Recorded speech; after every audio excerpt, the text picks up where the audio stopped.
Ayan, hello guys, andito kami ngayon sa Sergios. Nag-dinner po kasi kami ni Jill dito sa Sergios.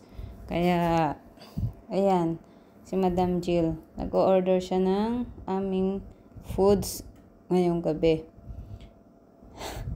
Taray, para siyang teacher no guys. Sobrang init kasi dito kaya ganyan ang suot ni Madam Jill. Kaya kung ano-anong ino-order. Sana hindi mahal. Ang sakit sa bulsa niyan. O sige, tingin muna sa labas. Ayan na. Salad lang kasi guys ang sa akin eh. Kasi alam nyo na, nagda-diet po ako. Salad lang talaga. Ayan. Village salad. Favorite ko po kasi ang village salad dito sa Cyprus. Tapos yung kanya, chicken, sweet and sour chicken with chips. May salad din pala yung sa kanya. Ayan. Pero hindi, konti lang nakain niya dyan kasi nagda-diet din ata siya.